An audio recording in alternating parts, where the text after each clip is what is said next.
Guest Hakim Muhammad احلاق صاحب. جی السلام علیکم, کیسے ہیں آپ؟ جی خیریت الحمدللہ. جی حکیم صاحب, ہم بات کریں کہ یہ جو ابھی پریزنٹ کی صورتحال چل رہی ہے اور پاکستان میں کرونا کے کیسز تیزی سے بڑھ رہے ہیں, جی پہلے تو مجھے یہ بتائیں کہ اس کی وجوہات کیا ہیں, یہ کس طرح سے پھیل رہا ہے؟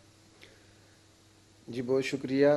سب سے پہلی بات تو آپ کے خیال سے پھیل کس طرح سے رہا ہے؟ یہ ایسے پھیل رہا ہے کہ سب سے پہلی بات تو یہ ہے کہ ہماری احتیاط نہ کرنے کی وجہ سے پھیل رہا ہے. اچھا, ہمیں حکومتی سطح پر ہمارے ڈاکٹرز پیرامیڈیکل سٹاف ہمیں بتاتے ہیں کہ سوشل ڈسٹینس رکھا جائے, لیکن ہم احتیاط نہیں کرتے, ہم کیئر نہیں کرتے. جیسا کہ آپ کہہ رہی تھی کہ ماسک بہت ضروری ہے, یہ ہماری اپنی جان کے لیے, ہمارے پیاروں کی جان کے لیے, ہماری فیملیز کے لیے, ہمارے ملک پاکستان کے دوسرے رہنے والوں کے لیے.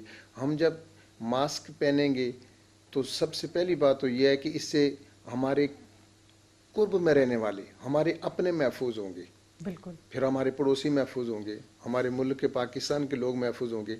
تو ماسک انتہائی ضروری ہے, ایس او پیز پر عمل کرنا چاہیے. اس چیز کو ضرور ہر اتنا اہم سمجھا جائے کہ گویا کہ یہ زندگی کا مسئلہ ہے. بالکل, اور زندگی سے